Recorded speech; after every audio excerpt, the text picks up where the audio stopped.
Everybody know this? Okay. So there's some interesting things. We're going to be talking about something that fits into all of those, and it's basically called temperament.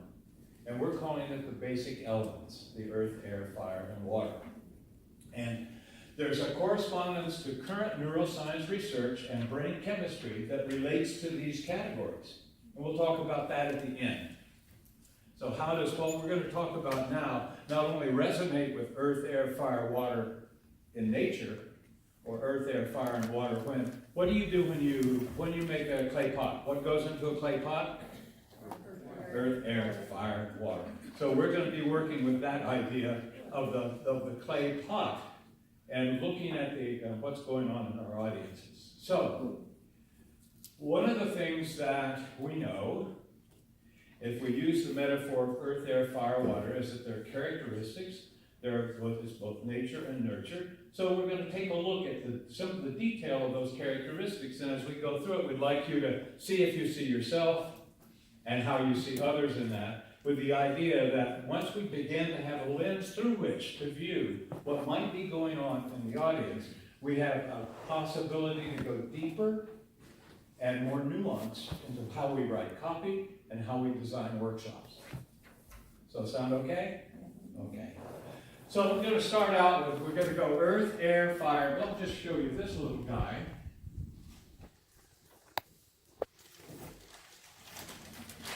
This was 4 years at art school, so so we're going to be talking about earth, air, fire, and water as it's a part of us, as a part of the way in which we see the world, as a part of the way that we're predisposed. So let's take a look at who we might be in that. Jimmy, yes? if they want to follow along, this is 53. 53 in the man, in our hymn book. So let's take a look at those of us, and we all have all four of these kind of elements, as we think, or neurotransmitters, which we'll talk about later. It's all a part of us, but we are predisposed in certain ways. So if we take a look at those of us that are predisposed primarily with earth energies, as we want to call it that, we are practical. We're reality-based.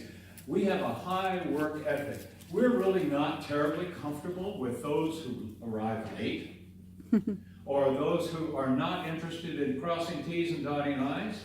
That's what we like to do, okay? We are responsible. Our motto is to be prepared. We are very comfortable with thinking out what might happen and structuring situations so we don't get surprised. We don't like surprise. Surprise is not our friend. Surprise is some other people's friends, but it's not ours if we're primarily Earth. There are a couple of folks here who love surprise, but not this temperament. So we have a great sense of right and wrong. It's black or white. There is no gray in our kind of sense of how the world works. It's right or wrong, black or white. It's solid or not solid. It's yes or no. It's not maybe, I'll try, or what's the possibility, that's another type. It is yes or no. And this, again, this is our hard wiring. And it is both nature and nurture. We'll look a little bit at that. So, we are quite parental in the way in which we view things. We are great at building institutions. We're very good at contractual things. Adherence to and conformance to rules and regulations, we're extremely comfortable with that. That's not all we are, but that's what we're going to talk about for today. We're very complex people. I mean, humans are very complex. This is a metaphorical lens through which to look at neuroscience as it informs behavior. And this is not the only look. This goes back to 450 BC, all of these. It goes back, it's currently the Myers-Briggs Type Indicator captures part of this. There's a book called Why Him, Why Her by Helen Fisher that takes a look at the neuroscience of that. There's a new book out by Gretchen Rubin who talks about the four tendencies. You read any one of those, it's all the same. In fact, there are 22 different, now 24, different lenses that come across the ages from Hippocrates to now that have the same sets of descriptors. So, these are our Earth folks. Now, Next, air. If we are of the air temperament, recognizing we are earth and fire and water, but air, we are into capabilities and knowledge. We want to know things. That's what we love to do. We love to gain knowledge. We must be understood. Sometimes we're not understood for some reasons of personality because we believe in knowledge and competencies and seeing the big picture, and we like to solve complex problems, that when we supervise or lead folks, sometimes we can be seen as somewhat arrogant. And the reason for that, among other things, is that we have a sense of capabilities and knowledge, etc., for competency. And if I ask you, give you an instruction, and you come back and say, could you clarify that for me? I'm not really sure. So I say, all right, so this is what I want. And they go back and come back and say, now what was it? And then my mind is going, incompetent, doesn't follow rules, so I've actually put up a wall. Because we can, in our arrogance, we can be critical of others. However, we're really critical of our own capabilities, because what I'm seeing is something wrong with me, because I didn't explain it well enough. But I put it on the other person. Anybody have experience with that? Seen that unfold? So far are the two people. You see yourself or anybody having these primary characteristics? Again, we're all complex. If you start to see any patterns of folks you know? Okay, that's good. So we love intelligence. We are constant learners. This is what we want to do. We're capacity, capabilities, and learning. Perpetual learning. Always want to take on something new, see the twists and nuances. We see big pictures because we, if you use Myers-Briggs, these are intuitives. These are folks intuitive thinking types. We'll talk about that in a second. And they're very good at seeing themes and patterns and trends. They're not so turned on about having to plan, organize, control, monitor, evaluate. That's not their world. That's not their world. So we have our air folks who big picture thinking, trends, patterns. They're the ones that do bubble charts. How many folks here like to see bubble charts? Related, okay? How many folks that drives them nuts, they want to see it in linear way? How many like it? It's just a difference. It's a hardwired difference. Okay, earth and air. I'm checking our time. How are we doing, Dr. David? Commander? Mr. Earth? We're good. We're good. We are so good. Okay, very good. Fire. If we are the fire temperament, our role and goal in life is to live, to be an adventure, to move for action's sake. We're the ones in the giant or the Safeway or whatever that can be seen. I mean, you can play around with this and generalize. So 2 people up, there's somebody digging into their credit card purse and can't find it. What am I doing? Yeah, what's my voice saying? I'm going to another line. I'll never come back to this store again. So we're not terribly patient because we want to get onto something else, because motion and action is the thing that drives us. We're driven by crossing I's, dotting T's, detail. We're driven by big picture. We want to move. We want to be in action. So we want freedom. Waiting for us is psychological death. Our thing is do it now.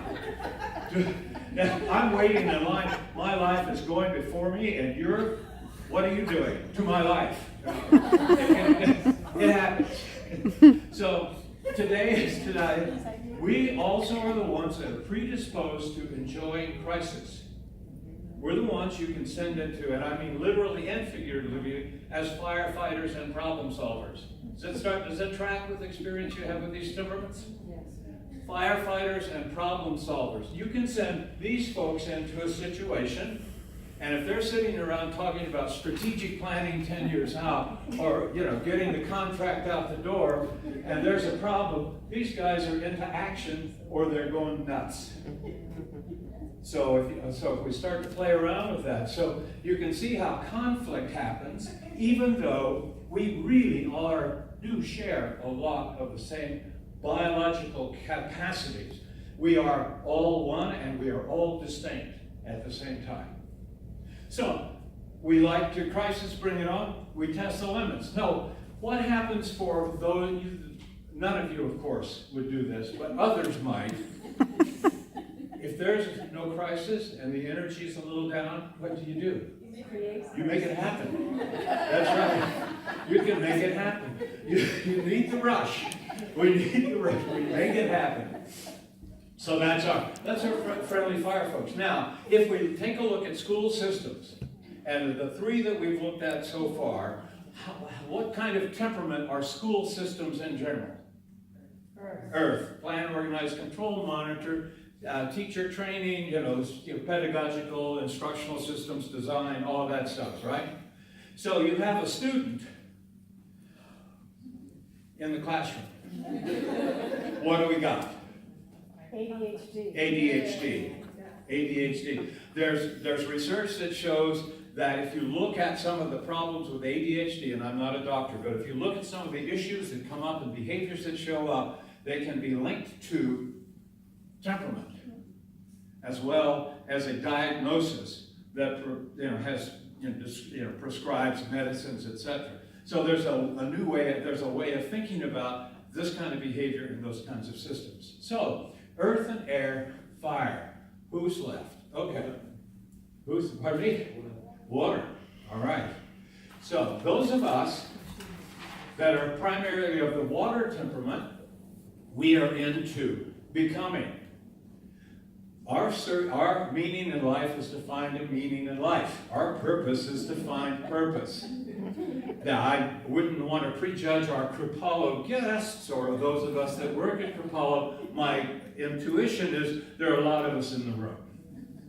That because we are searching for self over time, through our life cycles, we're searching, and our purpose is to have a purpose, and we really want to live a life of significance. We want to make a difference. We also are incredibly intuitive about how the connections between people. We are particularly adept at really looking at what's going on in a situation and finding out and have an intuition about your developmental needs based on what you said. Not because you prejudge them, but because you really listen, because you know how to be empathetic and work gut and heart and head together and get a sense of what might be going on here. These are the folks in organizations that can be asked to go into a room, walk through the office, and have a sense of what morale is by just getting it. And there's a lot of research with regard to emotional contagion, and the physiology and the biology of emotional contagion is real. Mirror neurons and spindle cells and all that you've read about, but that's real. You get it. These are folks who can be sitting in a room, talking very nicely and well, and someone will walk in with a frown on their face or some sort of story going on, and they get it. They don't know what it is, but they get it. So these are folks whose intuitions are highly attunable. Relationships are primary for those of us that work in this domain. Authenticity and integrity is an incredibly important feature of their requirements.